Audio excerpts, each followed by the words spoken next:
Welcome to Cultimatum, the podcast uncovering the dark realities of cults and human trafficking. I'm your host, Anonymous Andrew, and each week we dive deep into the manipulation, control, and courageous escapes that define these worlds. And I'm Melody, Andrew's co-host. Having experienced the depth of a cult firsthand, specifically the House of Yahweh, I am here as an advocate for fellow survivors. The views and opinions expressed by our guests are their own and do not reflect the official policy or position of Cultimatum or its affiliates. The content discussed on this podcast are based on personal experiences and should not be construed as factual or legal advice. Neither the host nor the guest are liable for any statements made during the episodes. Listeners are encouraged to conduct their own research and seek professional advice where appropriate. And before we dive into today's episode, we want to issue a trigger warning. Some episodes may cover explicit and potentially disturbing subjects such as sexual abuse, rape, human trafficking, suicide, and other sensitive subjects. Listener discretion is advised. Hey, Cultimatum fans, before we dive into today's episode, we need a tiny favor from each of you. That's right. If you love what you hear, please take a moment to rate and review us on Apple and Spotify. Your support helps us to reach new listeners and bring more awareness and attention to these important topics. So tap that star rating, drop a quick review, and help us spread the word. It really does make a difference. Thank you so much for tuning in and for your amazing support. We truly appreciate each and every one of you. Now let's get started with the show. Here we go. Hey there, Cultimatum fans. We just want to give you a quick heads up and let you know that this is part 2 of the episode Bound by Blood, Trapped by the Children of God, Siblings Speak Out. So if you did not listen to part 1, you might want to jump backwards and go listen to that episode before we go ahead and proceed with this episode, because it's got pretty pertinent information and you might feel a little lost. So if you feel a little lost, then that might mean you want to go watch episode 1 first, or listen to episode 1 first before you listen to this episode. So we just wanted to let you know. Thank you. And on to the show.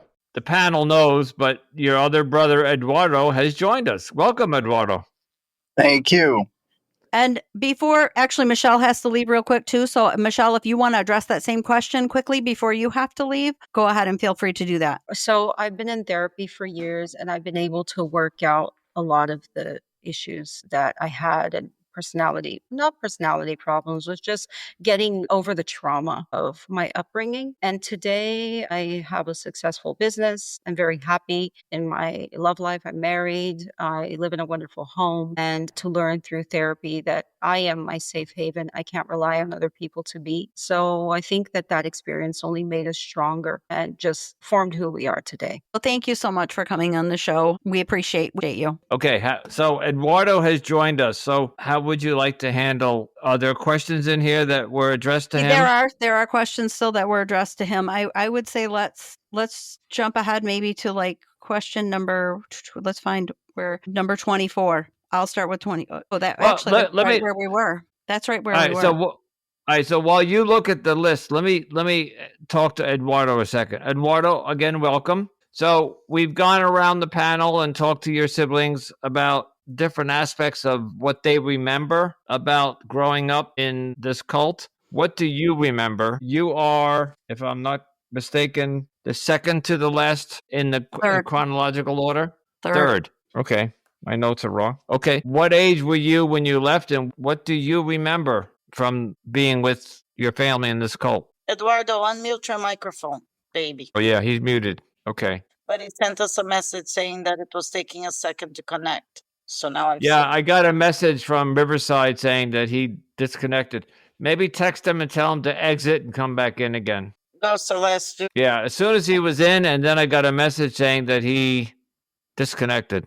Come back. In the meantime, I'll jump to asking a question to Celeste. Did you seek any support or therapy after leaving, and was that helpful for you? Yeah, I started going to therapy when I was about 32 years old. My therapist ever, and she was extremely helpful. I used to suffer from severe depression. I have a lot of anxiety. We all do. I don't know if it's because of the cult or whatever. But my therapist helped me understand a lot, and I'm 41 now, so I've been in therapy for almost 10 years on and off, and it's helped me forgive. It's helped a lot. And I was the one that actually decided to start the TikTok because I wanted us to get together as a family and talk about it, where we haven't really done this, kind of just tried, at least I speak for myself. I tried to forget and move on and keep it in the past and be normal. And 'cause people thought we were so weird because of our story. And I was very ashamed of our story. But I think that what we're doing right now is very good. That's why I started the TikTok account Oh, I and think that's talking great. about it, processing. Yeah. So this has been very therapeutic too, It's actually. it's group family therapy. Yeah. And then you're We also creating awareness and being advocates for other people to give them a voice and help encourage them to come forward and share their stories too, because so many of us do feel so alone when we come out of the cult. So go ahead, Andrew. Maybe we'll switch over to Yeah, Eduardo now, since yeah, he hasn't had a chance to talk. but I have one quick question for everybody. Is this the first time you're all together like this? Like, do you guys like do Zoom meetings every once in a while? No, we haven't been all in the same room, and today it wasn't all of us, but it was a lot of us. We haven't been all in the same room in over 20 years. Wow. Well, Well, I'm wow, we're happy. glad to be part of it. Yeah, yeah. Eduardo, get it together with your phone, please. Okay, Celeste is spanking Eduardo. All right, Eduardo, tell us. So I think I'm just going to let you go. Tell us what you remember. How old were you when you did your first memories, and do you remember when you left? And anything you want to fill. We've gone around and asked everybody pretty much similar questions. Sure. Yeah. Well, first of all, hi. It's been a little bit difficult here just because I had a flight today and I totally forgot about it. Well, my early childhood memories, I just remember there were always a lot of adults around. Our parents weren't always there. They would be there sometimes, but definitely always a lot of adults around, always a lot of just rules, and depending on which adult was around, it'd be better or worse. Some people were better than others with this whole thing of watching kids and being on that assignment, I guess, of watching children. There were some good things. I remember every Thursday night they try to do like this activity night where everybody could do some arts and crafts and things, but for the most part, it was always very, just a lot of rules, a lot of things. No, you can't do that now because we're doing this other thing. It was a little bit just weird for me growing up to see that even though everybody was, living in these houses and kind of supposed to go in the same direction, different families were doing different things. My parents, specifically my dad, were very devoted to whatever the leaders were saying. So he was really trying to follow everything very closely, but it wasn't like that for everybody. Some people had a little more flexibility, and that was a little bit confusing for me because when you're growing up you're like, if I have to follow all this stuff, how come such and such doesn't? But for the most part, it wasn't I don't really recall having a horrible experience. What started happening is after we left, I think that we started kind of seeing what was going on out in the outside world, and we started realizing, oh, like, this is nothing like, we were living in this whole other parallel world, which we had no idea. I think that was the biggest shock for me. You were living in a bubble, literally, and not a very good bubble. Like some bubbles are protective, but you were living under this. Well, I'm at a loss for words, but yes, it was. Yeah. And what time? At what time? What age were you when you left? I was 8 years old. Okay. Yeah. So, yeah. I'm not sure. Was there a So continuation?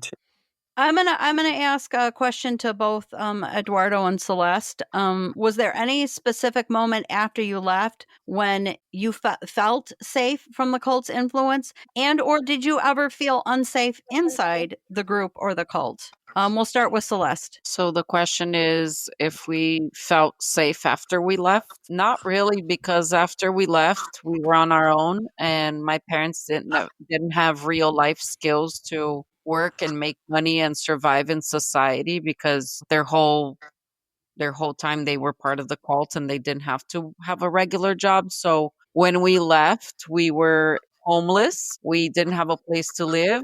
We didn't have any money, no food. We almost went hungry several times. We lived from donations that relatives that felt bad for us would send my parents money. My mom's friend donated a one-bedroom apartment when we left the cult that we could live in the slums, essentially in the project. So we had nothing, and that was very scary. We we my parents When were always praying. did that not shift for you until adulthood? When did that shift for you? When did you finally start to feel safety? I feel safe as an adult on my own. Sometimes I even don't because I always have that fear that I'm not gonna have enough because we grew up in a lot of scarcity. So as an adult now, living on my own and being independent, I still do a lot of therapy to so I can always be assured that I'm okay now. But it never felt safe. It never felt safe in the cult or after we left. To me, What?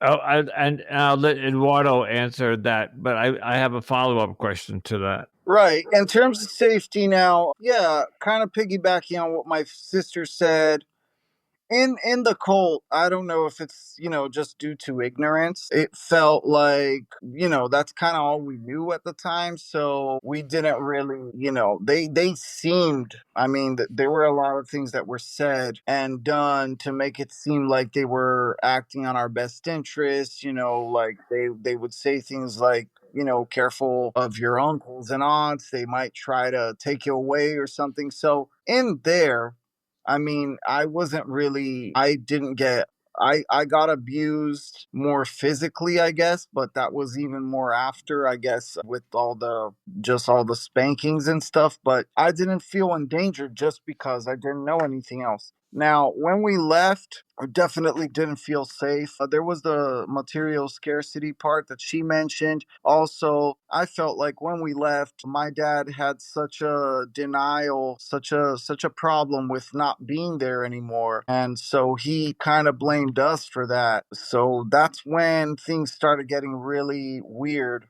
with my dad. I didn't feel safe around my dad up until more recently, I would say 10, 15 years ago. When we were teenagers, personally, me and my dad were going at it a lot. And it was mostly because, yeah, it was a combination of like my parents, specifically my dad, really tried. I mean, both of them really tried to do their best to not let anything lack for us, but they were ill equipped for that. So they had a hard time with 7 kids, and the way how the whole thing went down, the way how the discard went down, they essentially just got rid of us and said good luck. So it was just, I guess it felt very just unsafe and vulnerable up until, I don't know. I would say, yeah, in our family relationships, I think up until 15, maybe 20, 15 years ago, sort of, when everybody, I think everybody, all the kids, all of my siblings were just so desperate to leave our parents' house looking for this quote unquote safety, Okay. because I don't think anybody felt safe living with. That takes me to my very next question, which I just I wrote down 3 questions. We'll circle back to the first two. You left, and so Eduardo, for example, you said you were around 15 or 16 or so, No, and no. I was 8 years old. when you left. Yes. Okay, so from 8 to 15, you were living as I forget who said it. I think Celeste. You lived in the projects and one bedroom places. At what I don't think all of you did at once, but you're all in the States now, right? So when did you all begin to leave Brazil and come to the United States? I was the first one to leave. I left at 19. I got the opportunity to move to Paris with my gay uncle that they said so many bad things about my uncle, and he was the one that to invite me to live in Paris. I moved to Paris. From there, I moved to United States. I was the first one to leave. And then after I left, one by one, they all started following because we were born with dual citizenship. Our dad is American. So we started all getting our American passports and coming to United States. I was the first one at 19. And then slowly but surely, we're all Okay. here. We all have been here now for a while. So I've been go ahead. I've been asked in the chat to ask Eduardo about the exorcism and when they changed his name. So this sounds like an interesting story. Yeah, I want to hear this. I think Celeste put that in the chat. She wanted me to have you talk about that. Of course.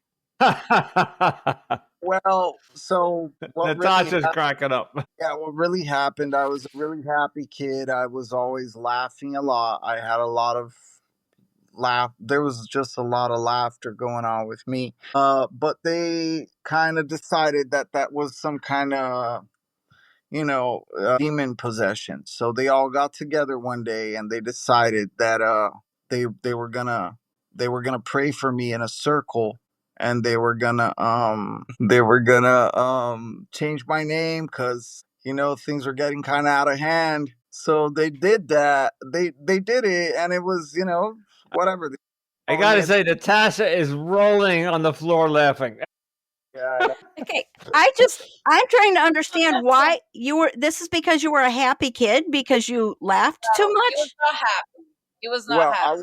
I was a little bit too happy He was a for troublemaker. their standards, I guess. No, so Celeste has a different perspective on this. Yeah, I was older. I knew he was a troublemaker. He got into trouble, as any boy does. Most boys do. And so they decided that he was possessed and he needed to have the devil rebuked, and he needed to change name, and he needed a baptism. So they did a ceremony with him, and they changed his name to Christian. And overnight, Wait. One fun fact.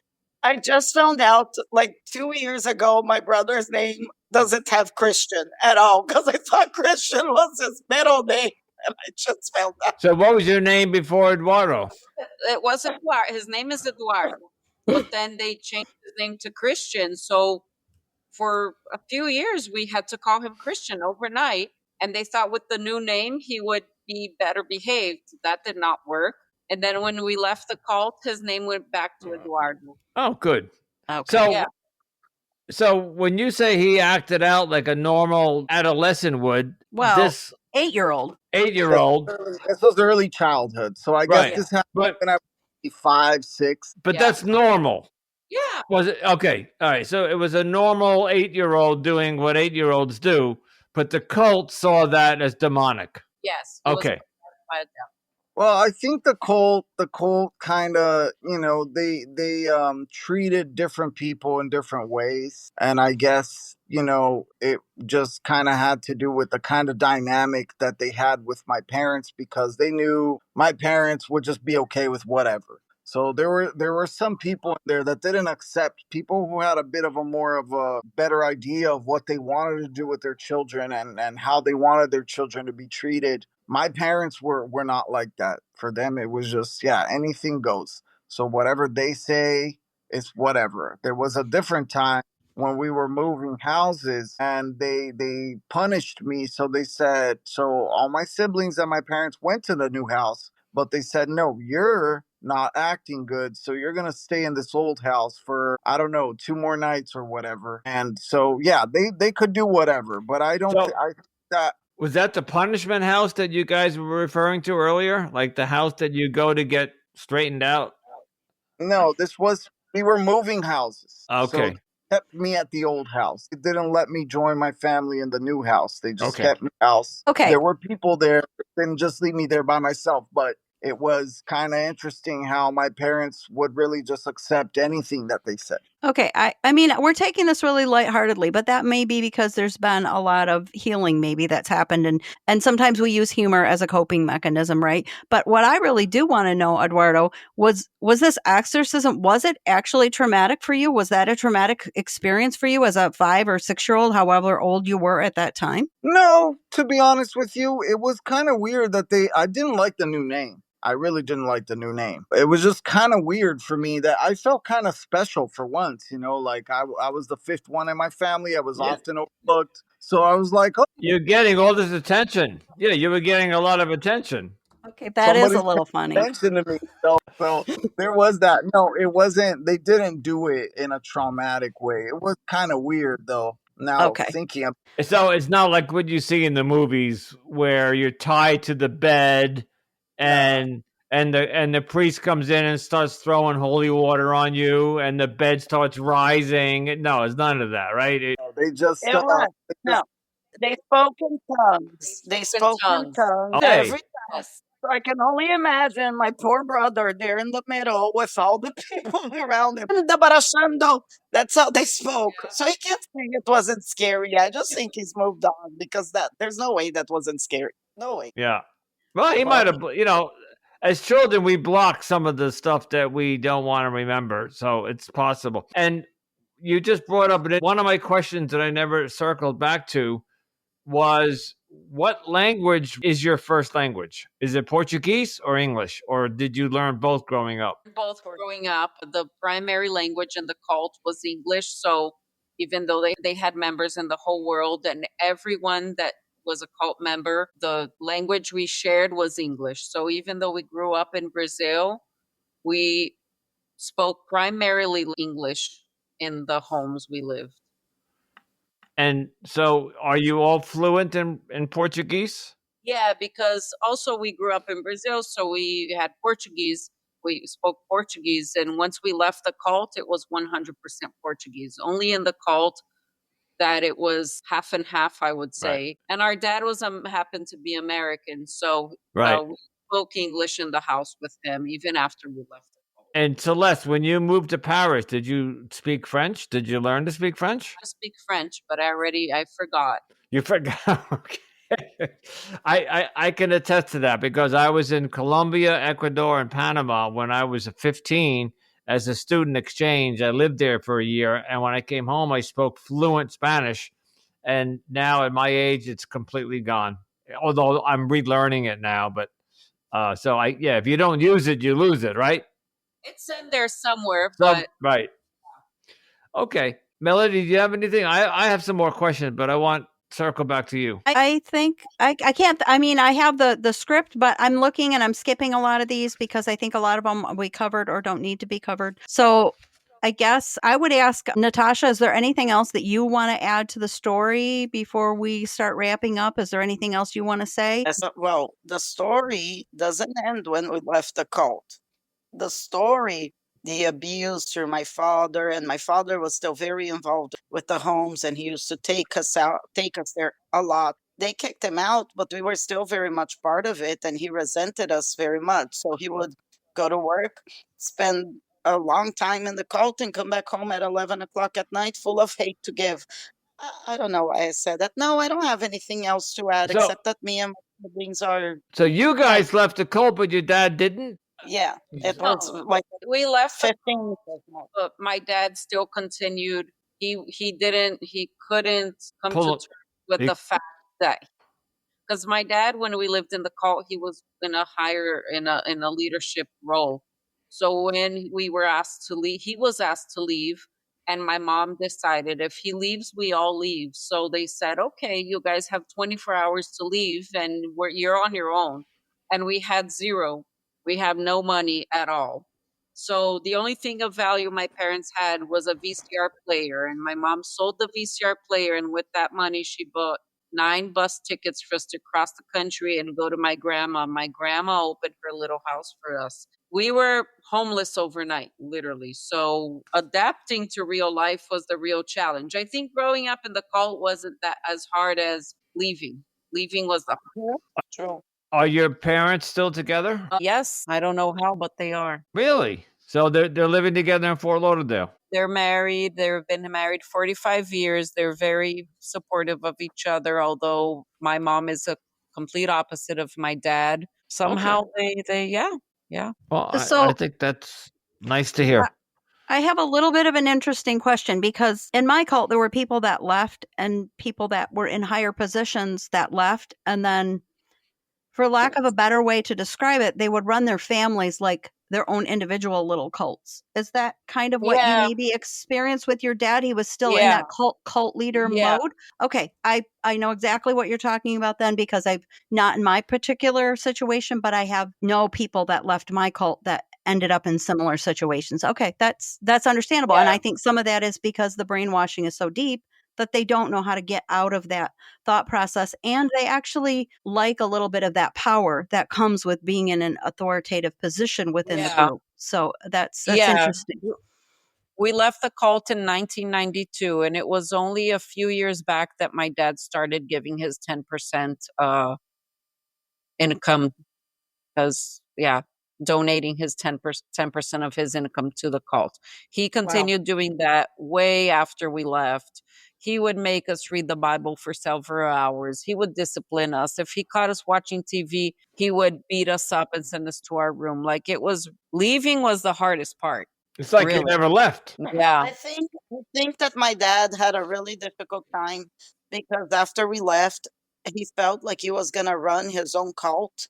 But when you have all kids so close together, we all started to wake up at the same time and feed off of each other on the bad things. And then all he knew was aggression to keep us, semi-contained. But it didn't work. Don't worry. Okay.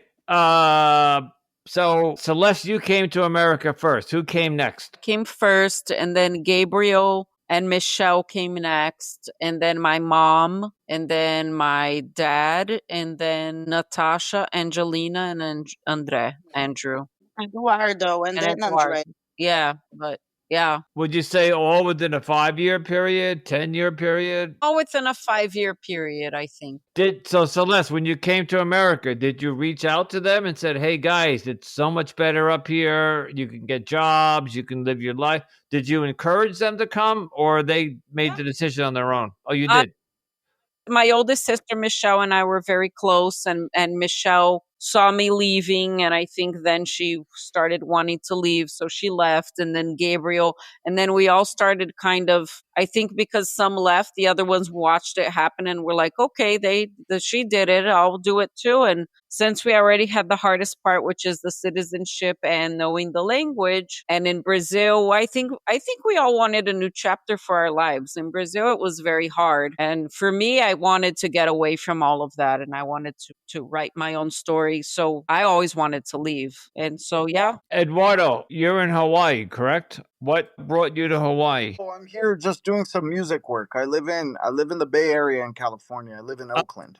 okay. Andre lives full time in Hawaii? No, that's Gabriel. Gabriel. Gabriel. Okay. Do you know what brought him to Hawaii? I'm just trying to think. You came to the States, but Gabriel went to Hawaii. Was there something there for him, or he just wanted to get really far away? He just wanted to get very far away, I That's think. pretty far. Yeah, that's pretty far. Yeah, And a nice place to be. beautiful, If you're going to deconstruct anywhere, I think Hawaii is a great place to deconstruct. beautiful place. Yeah, Do you guys ever go to visit him? yeah, I Great. do. Yeah, I love it there. It's beautiful. Okay, Melody, you want to go around and we'll find out where they are today, each of them, and then we'll wrap it up? Sure. I'm gonna. Unless there's something else. Well, I think I'm gonna ask each of them a little bit different question. Sure, go Well, I ahead. mean, I do want to know where they are today, but I also, before we do that, let's just ask real quick, do you guys have any advice for someone who might be in a group or in a cult or think they might be in a cult today? What would be the advice that you would give them? Or if they've just come out recently, and then we'll go into where you are today. We'll start with Eduardo. I think that it's really important to just understand who you are apart from external influences. Really just try to get into who you are, try to find out what you like, what are the things that speak to you. Try to just face that. I think in a cult I think in anything that's having a lot of external influence in you is blocking the original person from Right. the person. That makes sense. So I would just say that just try to really understand yourself, just try to really get into who you are, do things that make you happy. I like that. Me too. Natasha, Me same too. question? I would say, well, first of all, if you're in a cult and you're listening to this, you're thinking about leaving. The life out here is not as bad as in there. I promise you. No matter How bad you have it out here? It's not as bad as in there. Make the move. So what you're saying is what they tell you in the cult about the outside world is not true. It's a lie. Not everybody's out here to get you. There is love out here. You can make something out of yourself. It's all a lie. It's all a lie. If you're going to be someone's soldier, be your own soldier. Get out of there. That's what I would tell them. Celeste? I would say start questioning, because we're taught not to question anything. And so start questioning if these ideas are actually yours and you think like that, or if it's someone else's ideas. And yeah, nothing. I'm very skeptical of all religions nowadays. I don't know. I think we As are. well as you should be. Yeah, because people, how they say, hell is full of good intentions. So Yeah. if anything sounds fishy, it probably is. Or if people are telling you how to act and what to do and how to think and trying to influence you What to so much. believe. Yeah. Yeah. All of that. Run. Okay, Yeah. so let's segue that into where are you today in your faith? Do you have a faith? Do you have a God? Do you follow I think you just answered that. You don't have you're skeptical of religions. Do you follow any? I'm very spiritual. I believe that God is in nature. I watch the flowers, I watch the animals, I watch the clouds. I believe that's God. I watch everything that happens, the synchronicity of life, and that's where I think God is. I don't think God is a condemning, like they teach, that hates homosexuals and you're going to go to hell. And I don't believe in heaven and hell. And I don't like organized religion. I don't go to church. You cannot drag me. I just don't want to know about it. But I'm very spiritual. I believe there's a higher power. I just don't think you need to be in a church to access it. It's 99% of the answers of all of our guests is high. They always end with I believe in a higher power, and that's wonderful. Yeah. That's what I believe in. So, Natasha, would you like to answer? Yep. I'm my own religion, and the only thing I follow is do unto others as I'd like done unto me, because I'm confused about that. So I just follow. Okay. Okay. All right. And Eduardo, where are you today? Faith wise, I still read the Bible here and there. For me, it's I listen to I try to draw from a lot of different things. I listen to me it's just a lot of different routes to the same thing. How my other two sisters were saying, but I'm very open to everything. I don't close my I don't go to a church per se, but I'm not closed to going. I just don't go because it's not something I feel like, "Oh, I want to get up today and go do that." But I do see the value in it. There's been years where I was just like, these guys, all they do is steal money and market a book or the things that are written in the book. Nowadays, I kind of have a more relaxed perspective. I'm not angry at all religions. I think there's a lot of good things there. I think there's a lot of, not so good things there. It's really up to the individual. I do think it's dangerous to follow things blindly. So I do think it's very important to develop an individual thinking about whatever it is. But with that said, I'm attracted to different religious texts here and there. I have a lot of friends from a lot of different ethnical and religious backgrounds, and sometimes the conversations get deep and we go there and I just try to listen what their upbringing, what their concept is about. So I'm not religious per se, but I'm just observing everything. Okay. All right, Melody, you want anything else before we say goodbye? I don't think I have any more questions, but I just want to thank all of you so much for coming on the show and sharing your stories and your experiences. We've never done anything like this before with this many guests, but we're happy to be part of getting all of you together and seeing each other in the same screen, if not the same room, the same screen for a moment anyway. But yeah, I just thank you guys so much for coming on. We appreciate it. Thank you, guys. Absolutely. Pleasure. Yeah. I feel like today we just started scratching the tip of the iceberg. There's so much. We could spend 24 hours here and we wouldn't get enough. Yeah. And, Thank you for having us. and Well, I go would ahead, like Andrew. I'd like to leave a window open for maybe a year from now. Maybe you guys come back and check in and we'll see how you're doing. Yeah. That sounds great. Yeah. Thank Okay. you guys. so much, Melody. Yeah. And once again, we want to thank the Gross family. I'm going to thank them all individually as well. Thank you to Michelle. Thank you to Gabriel or Gabe. Thank you to Celeste and Eduardo and Natasha, all who joined us and shared their unique experiences. And this is part 2. So if for some reason you didn't listen to part 1, you might want to go back and listen to part 1. You might have Oh, missed yes, you some of the must. interview. Yes, if you missed that, you might want to go back. So, but what an excellent interview and just a unique experience for Andrew and I, because we weren't sure how this was all going to go.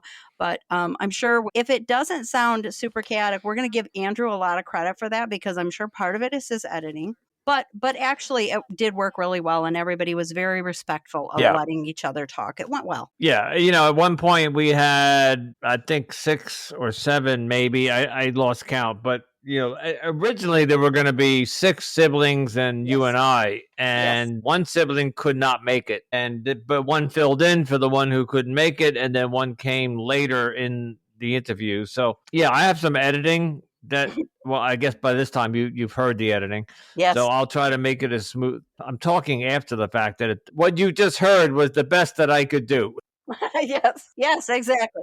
So we tried to structure it where and I want to thank Melody, because Melody did a lot of research, a lot of the reaching out to each one of them. She wrote a 5-page not questionnaire, but like a script that we were going to ask each one of the siblings a question. And while we tried to stick to that script, when you're interviewing ex-cult members, there's sometimes, and I catch these are the ones that's kind of what my job is sometimes I catch things like the white elephant in the room. So like, if you listen to some of the previous episodes, and I there were things that they would say. So like when Gabe talked about Moses David, I'm like, wait a minute, hold on. Who's Moses David? Because I introduced him as David Bergen, and I knew who it was, but I wanted him to explain that was what they called. And then he elaborated and said, well, we also called him Grandpa.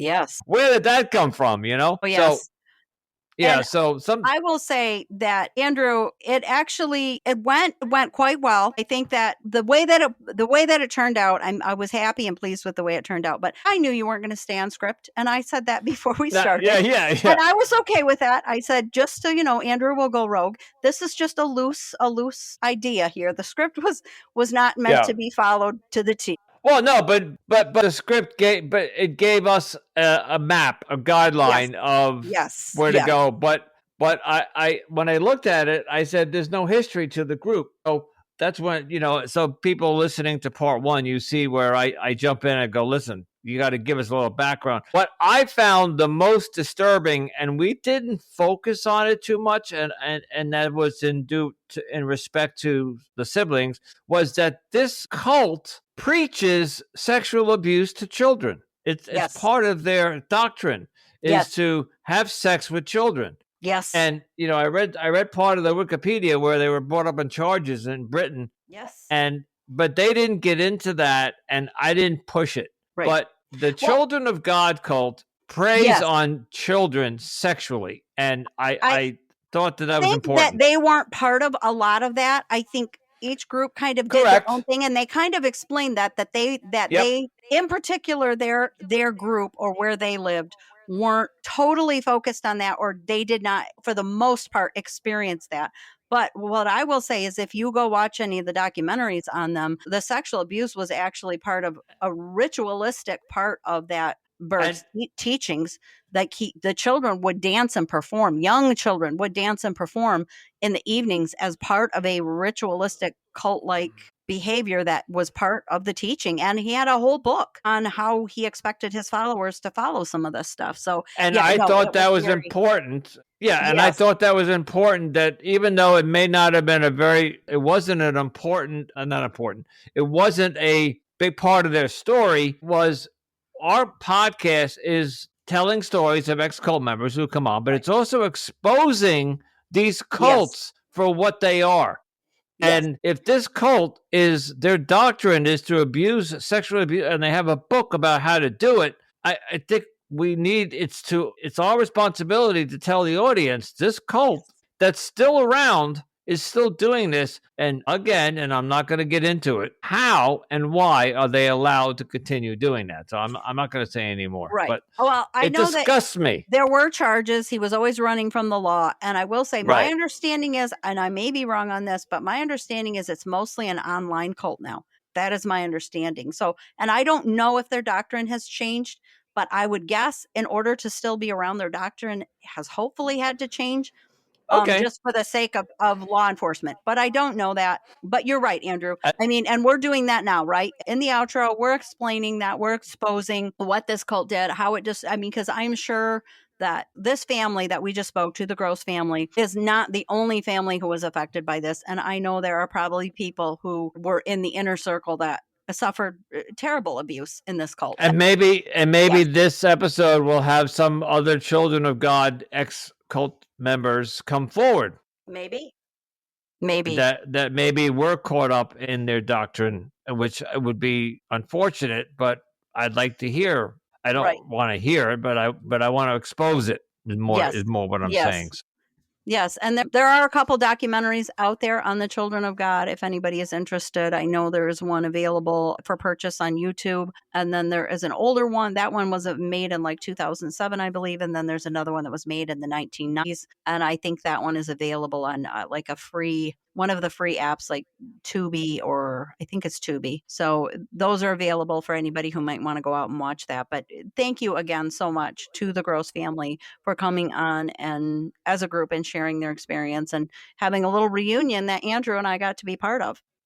Yeah, and that's why I asked that, because I wondered. So, a year or two ago, my sister, I have 3 sisters, and we, I think it was on the anniversary of our parents, one of our parents passing, we decided to get on a Zoom call and all meet up because they're all over the country, my 3 siblings. And so I saw 5 or 6 or whatever siblings on the screen, and I wondered, have they talked to each other like this, over the past couple of years? And they haven't. So we were part of bringing them together and having this family reunion, and they all seem to. And I thought it was interesting. Did you watch? You watched. You picked it up on Natasha. Oh my goodness, she was crying. She was laughing. She went through a whole range of emotions. She did. That was, Yeah. and I think, even though she was the youngest and you would think that she would be the least affected, she actually seemed the most affected. And it just goes to show how this cult trauma actually can be, and maybe she just hasn't done as much deconstructing. I don't really know, but it just goes to show that this cult trauma, even if you have a young child in there, they can be traumatized even at that young age, and that's going to stick with them, and that's something they're going to need to deal with and sort out in their future. So yeah, it was actually, I'm just going to say I was glad to be part of that for her, because I do think it was part of her healing process. You could tell she was absolutely. It was therapeutic for her to get those emotions out and share with, I think, not only us but and the audience, but her siblings as well. So once again, thank you to all of them for coming on the show and sharing with us, and thank you to all of you for tuning in to Cultimatum. As always, your support is greatly appreciated. And if you enjoyed today's episode, if you could just take a moment to give us a rating and a review on platforms such as Apple and Spotify, it does really help us out. And don't forget to follow, share, and keep listening to all of our latest episodes as well. Yeah, and I'm just going to go off script here for a second. I want to thank each and every listener of Cultimatum Podcast. And we haven't talked about this publicly, but our podcast is doing very well. We have crossed several thresholds and several, what do you call them? Milestones. Goals. And we could not have done that without you. So yes. The only 2 things that I'm going to ask you to do is keep giving us reviews, because we do need low on reviews. So we have the downloads, we have the listenership, but we need the reviews. And of course, I'll jump ahead. We need some financial support. So I'll just say this publicly. The bill came in for distribution thing the other day. And so anything that you can give. So we're going to read that next. If you can you already talked about where we can connect, right? You can also connect with us by joining us on our Facebook group, Cultivating Podcast, where we dive deeper into these important topics. And you can find us on additional social media platforms, including Instagram, Pinterest, TikTok, YouTube, and Threads. If you have a personal experience with cult or human trafficking that you'd like to share, reach out to us at cultivatingpodcast@gmail. And if you are an ex-cult member and you are looking for any additional support, you can consider joining the Cult Escape and Recovery group on Facebook. You can also check out my other podcast, Digital Dating with Anonymous Andrew, available wherever you get your podcasts. And this is what I was alluding to earlier. You can help us out financially by supporting us in the show notes. There's a link called Buy Us a Cup of Coffee, and that's something you simply click on and you can donate money towards the show. Every bit helps in our mission to spread awareness about cults and human trafficking. And as always, stay safe, stay informed, and remember, you are not alone.